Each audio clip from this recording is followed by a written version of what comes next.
¿Cómo les va? ¿Cómo andan? La verdad que es grato volver a encontrarme con ustedes en esta semana que comenzamos en el devocional semanal. Estamos muy felices de poder compartir cada día de la semana la palabra de Dios con cada uno de ustedes. Somos la Casa de la Bendición de Concordia Entre Ríos. Soy el pastor Horacio Alcaraz y verdaderamente creemos que Dios a través de este medio está edificando espiritualmente la vida de muchos que día tras día y semana tras semana desde que comenzó este año están compartiendo este video devocional para cada semana. Pero no se trata solamente de aprender la palabra de Dios. Nos alegra eso, por supuesto. Para nosotros es un gozo ser un instrumento para bendecir la vida de ustedes y que ustedes puedan crecer en el conocimiento y en la gracia de nuestro Señor Jesucristo. Pero no se trata todo de aprender. Aprendemos porque tenemos dos objetivos principales. Primero, para crecer en nuestra fe y en nuestro conocimiento de Cristo Jesús el Señor, como lo mencioné recién, pero también aprendemos para poder compartir la palabra con otras personas. Aprendemos para poder predicar a otros, para poder enseñarles a otros el Evangelio. Nosotros no creemos en una iglesia con propósito, sino que creemos en el propósito de la iglesia. Y el propósito de la iglesia en la tierra, el supremo propósito de la iglesia en la tierra es, sin lugar a dudas, como nos refleja y nos revela la Biblia, la evangelización de los perdidos. Si estamos todavía en este mundo, si estás vivo, estás viva, y si yo estoy vivo, es con este propósito, que aún tenemos que evangelizar, que aún hay muchos que necesitan conocer a Cristo. Aún hay multitudes que están perdidas, desamparadas, confundidas, sin ningún norte en sus vidas. Y nosotros sabemos que la única respuesta para la necesidad del ser humano es el Evangelio de nuestro Señor Jesucristo. Que el único poder que puede salvar el alma del ser humano es el Evangelio de nuestro Señor Jesucristo. Y quiero aprovechar, ya que estamos comenzando esta semana nueva, a animarte, para estimularte. Quizás te suene como medio trillado y otra vez sobre el mismo tema, pero justamente Hebreos capítulo 10, verso 24, dice que tenemos que estimularnos unos a otros al amor y a las buenas obras. Y como pastor me corresponde esta tarea, es mi responsabilidad estimularlos a cada uno de ustedes al amor y a las buenas obras. ¿Y qué mayor muestra de amor puede haber que uno pueda tener a su prójimo que compartirle el mensaje de salvación? ¿Qué mayor obra buena podemos hacer que predicarle el Evangelio a las personas que todavía no son salvas? Esa es la mayor obra de amor y la obra más buena que podemos hacer nosotros en esta tierra. Entonces, considera esto en tu propia vida. Estás aprendiendo la palabra de Dios y es un privilegio. Conocer la verdad y es un privilegio. Sos salvo y sos salva y es un regalo del cielo. Pero este privilegio y este regalo conlleva también una responsabilidad. Somos responsables de nuestra generación. No vendrá otra generación a evangelizar nuestra generación. Esa es nuestra responsabilidad. Los que están perdidos no se convertirán si no invocan al Señor con todo su corazón. ¿Y cómo van a invocar si no tienen fe en su corazón? ¿Y cómo van a tener fe, dice el apóstol Pablo, si no oyen la palabra de Dios? ¿Y cómo van a oír la palabra de Dios si no hay quien les predique el Evangelio? En otras palabras, la obra de Dios, pero nosotros participamos de una manera vital en la obra de Dios. Somos un engranaje clave en la salvación de los que están perdidos. Somos nosotros protagonistas de esta obra maravillosa que es la salvación de este mundo. Y es a nosotros quienes se nos confió este maravilloso depósito y tesoro que es el Evangelio. Este es el propósito de la iglesia y vos y yo somos la iglesia y no podemos dejar a un costado ni en segundo plano esta responsabilidad de predicar el Evangelio. Tenemos que hacerlo. Yo quiero animarte a que tomes este desafío y esta responsabilidad en tu vida, porque de todos modos vamos a tener que dar cuenta de esto. Por eso hagámoslo ahora, en este tiempo, con alegría, con gratitud a Dios por haber conocido la verdad y con ese peso en nuestro corazón, esa carga en nuestro corazón por aquellos que hoy están a un pie de entrar en el infierno. Pero nosotros podemos llevar el mensaje de salvación. Dios lo bendiga y bienvenidos a esta semana al devocional semanal.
¿Qué tal? ¿Cómo les va? Bienvenidos al devocional semanal de la Casa de la Bendición.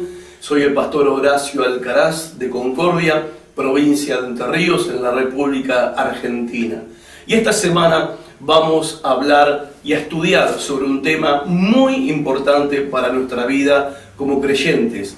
Nuestro tema, el Dios que nos guarda. Es el último tema de esta serie que venimos hablando hace varias semanas acerca del carácter de Dios, del carácter de nuestro gran y amoroso Dios. No hemos abarcado todo lo que implica el carácter de Dios, sino puntos importantes que nos ayudan a conocer al Señor y a maravillarnos de su grandeza y de su poder. Esta semana vamos a hablar del Dios que nos guarda. La semana pasada hablamos de la confianza en el Señor, de que se nos manda a confiar en el Señor. Y esta semana vamos a hablar del Dios que nos guarda y nos cuida y nos protege, y cuánta seguridad nosotros podemos tener en esa protección y en ese cuidado del Señor sobre nuestras vidas, sobre su pueblo, sobre la iglesia. Y el texto que vamos a leer en realidad son 2 versículos. Vamos a leerlos de la pequeña carta del apóstol Judas, versículo 24 y versículo 25, ya que esta carta tiene un solo capítulo. Vamos a leer el verso 24 y 25. Es esa carta pequeñita que está justo antes de Apocalipsis. No es Judas, aclaro esto, no es Judas el que entregó a Jesús, el que traicionó a Jesús, el que escribió esta carta, sino que se cree, según la historia de la iglesia y la tradición cristiana, de que este Judas era uno de los hermanos de sangre del Señor Jesucristo, uno de los hermanos menores, porque recuerden que Cristo Jesús fue el primogénito de la Virgen María, pero que luego María tuvo otros hijos que llegaron a ser hermanos de sangre de nuestro Señor y Salvador. Y se cree que el autor de esta pequeña carta o epístola universal, Judas, es uno de los hermanos del Señor. Pero vamos al tema principal que nos convoca esta semana y voy a leerles en el versículo 24 y versículo 25. Dice así la palabra del Señor: y aquel que es poderoso para guardarnos sin caída y presentarnos sin mancha delante de su gloria con gran alegría, al único y sabio Dios, nuestro Salvador, sea gloria y majestad, imperio y potencia, ahora y por todos los siglos. Amén. Estos dos versículos son llamados doxología. ¿Qué es doxología? No es una ciencia nueva, no se asuste. No es un término esotérico tampoco. Doxología significa expresión de alabanza. Es una expresión de alabanza a Dios. Y tanto en el Antiguo como en el Nuevo Testamento hay muchas doxologías. Hay muchos textos que terminan con expresiones de alabanza a Dios. Se usaban estos textos, estas expresiones de alabanza, en este caso es un texto porque está escrito, pero en el culto de los creyentes, de los cristianos, aún de los creyentes del Antiguo Testamento, ellos solían terminar los tiempos de alabanza y de adoración, solían terminarlos con una doxología, una expresión de alabanza que ponía en el centro a Dios y quién era el Señor y cómo era Él. Esta es una bendición que trata, es una bendición final. Esta doxología es una expresión de alabanza que incluye una bendición para nosotros y es una bendición al final de esta carta que escribió Judas. Es una expresión de alabanza, pero también una bendición, incluida hasta una bendición que trata sobre la grandeza de Dios. Y esta grandeza de Dios es revelada en el cuidado que Dios tiene por nosotros, en el cuidado que Dios tiene por su pueblo, en la protección que Dios tiene por su pueblo. O sea, en esta expresión de alabanza que encierra una bendición, hay una promesa de Dios para tu vida y para mi vida. ¿Y cuál es esa promesa? Dios puede guardarte de caer y puede presentarte delante de Él sin mancha cuando llegue el día de que te toque estar en su presencia. Cuando yo leí recién la primera oración del versículo 24, me estaba como golpeando en el pecho y impregnando mi alma de esta verdad. Cuando lo estaba leyendo recién, dice: y aquel que es poderoso para guardaros sin caída y presentaros sin mancha delante de su gloria con gran alegría. Aquel que es poderoso para guardarnos. No hay sombra de duda de que Dios tiene poder para guardarte de caer. No hay sombra de duda. Es tan enfática la expresión. Es tan enfática esta expresión en esta alabanza con que termina la carta de Judas, en esta bendición con la que termina la carta de Judas. Es tan enfática, es tan segura de sí misma esta expresión, es tan llena de convicción, de fuerza, de poder, que es lo que tiene la palabra de Dios, que no cabe ninguna duda que Dios nos está diciendo que Él nunca nos va a soltar, Él nunca nos va a dejar caer, Él no permitirá que nosotros nos perdamos y que Él va a hacer todo lo que está a su alcance con su poder para que nosotros, el día que nos toque estar en su presencia, estemos presentes en ese lugar. Pero no solamente estemos presentes sin ningún tipo de mancha, sin ningún tipo de falla, estemos presentes de manera intachable, irreprensible, de manera perfecta delante de Él. Yo sé que en tu cabeza, como en la mía, cuando empecé a estudiar esto, uno se pregunta cómo será eso, puesto que estamos llenos de defectos y de fallas y de pecado en nuestra vida, y que sabemos que no somos perfectos. Pero justamente esta semana es lo que vamos a ver, lo que nos enseña la palabra de Dios con respecto a esto. Pero el significado principal que quiero enfatizar de estos dos versículos es que Dios no te va a perder, Dios no te va a soltar, nunca vas a caer de la gracia de Dios. Que Dios tiene poder para guardarte de tropiezos y de caer en la tentación, en la peor de las tentaciones, quiero decir, que es la tentación de abandonar la fe y alejarse de Cristo, lo cual también incluye toda clase de tentación, por supuesto. Yo sé que este tema puede ser controversial. Quizás alguno estará pensando, estará diciendo que por ahí es medio peligroso que yo enseñe esta verdad de la palabra de Dios, porque muchos lo pueden interpretar. Si Dios tiene poder para cuidarme, para guardarme, y Él no me va a soltar, Él no me va a dejar caer, entonces, bueno, ok, podemos pecar, está todo bien, podemos hacer lo que seamos, total, hacer lo que querramos, total, Dios nos va a guardar y nos va a proteger, y Él va a hacer que nos presentemos sin mancha un día delante de su presencia. Entonces muchos no quieren enseñar estas verdades que están en la palabra de Dios, y que es evidente que la palabra de Dios lo enseña, porque tienen temor, tienen miedo de que las personas tomen esto para el lado del libertinaje. Y dicen, no, la gente va a pecar. Ahora, déjenme ser sincero y déjenme hablarles con el corazón. Igual peca la gente. Esto no se enseña, igual pecan las personas. El que va a vivir en el pecado, va a vivir en el pecado igual. El que se va a revolcar en el pecado, se va a revolcar igual. El que se va a enchastrar en la inmundicia, se va a enchastrar igual. Y no por temor a que algunos tomen las verdades del Evangelio como una excusa para darle libertad y rienda suelta a sus pasiones desenfrenadas, a sus pasiones carnales, no por eso vamos a callar esta verdad.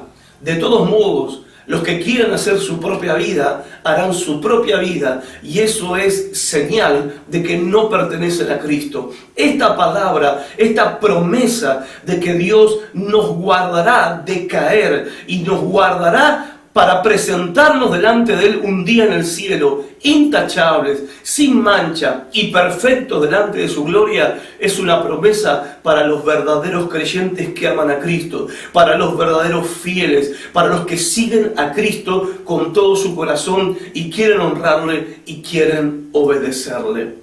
Por eso no hay que tener temor a declarar lo que la verdad de Dios enfáticamente dice, que Dios es poderoso para guardarnos de toda caída y de toda tentación, y para presentarnos ante Él mismo sin ningún tipo de mancha y con alegría, como dice la palabra. Y hay promesas concretas con respecto a esto, no son estos versículos solamente, sino que voy a leer, y espero que usted lo anote también ahí en su cuaderno, en Juan capítulo 10, versículo 27 al 29, dice la palabra de Dios. Jesús dice, sus palabras propias son: mis ovejas oyen mi voz y yo las conozco y me siguen. Y yo les doy vida eterna. Y note esta expresión: y no perecerán jamás, ni nadie las arrebatará de mi mano. Mi Padre que me las dio es mayor que todos, y nadie las puede arrebatar de la mano de mi Padre.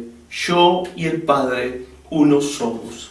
La promesa de Cristo es: no pereceremos jamás. Si somos suyos, no podemos perdernos. Nunca seremos separados de Dios. Y en segundo lugar, no podemos ser arrancados ni arrebatados de las manos de Dios. Pregunto, ¿alguien tiene el suficiente poder para arrancar tu alma y mi alma de las manos protectoras de Dios? Dice claramente el versículo 28, y nadie las puede arrebatar de la mano de mi Padre. Entonces, no seremos separados de Dios, no seremos arrancados de su mano, y no por nuestra decisión o por nuestra fidelidad. No, estamos hablando de una promesa de Dios. La promesa de guardarnos, la promesa de cuidarnos, de protegernos. Somos guardados mediante el poder de Dios. Y esta es una promesa de seguridad, que no implica que no va a haber pruebas, no implica que no va a haber tentaciones, que no vamos a enfrentar aflicciones e incluso enfrentar la muerte, pero sí implica que en medio de todas estas situaciones y atravesando todas estas situaciones vamos a tener la seguridad de que Dios nos está y nos estará guardando para siempre, guardando y sosteniendo en medio de esas circunstancias aún en la muerte. Y el Salmo 91, con el cual quiero terminar en el día de hoy, dice el versículo 3 al versículo 7, Él te librará del lazo del cazador y de la peste destructora. Con sus plumas te cubrirá y debajo de sus alas estarás seguro. Escudo y adarga es su verdad, no temerás el terror nocturno, ni saeta que vuele de día, ni pestilencia que ande en oscuridad, ni mortandad que en medio del día destruya. Caerán a tu lado 1000 y 10.000 a tu diestra, mas a ti no llegará. Ciertamente con tus ojos mirarás y verás la recompensa de los impíos, que por supuesto es destrucción, pero para nosotros es protección. Y tenemos que aprender a alabar a Dios y alegrarnos y gozarnos en Dios por este maravilloso cuidado, por esta maravillosa promesa. Somos guardados, no nos va a perder, no nos va a soltar, nos va a sostener y aunque caigamos nos volverá a levantar, porque este es el Dios en el cual nosotros hemos creído. Hasta mañana y vamos a continuar con este apasionante estudio de esta verdad gloriosa, el Dios que nos guarda. Hasta mañana, chao.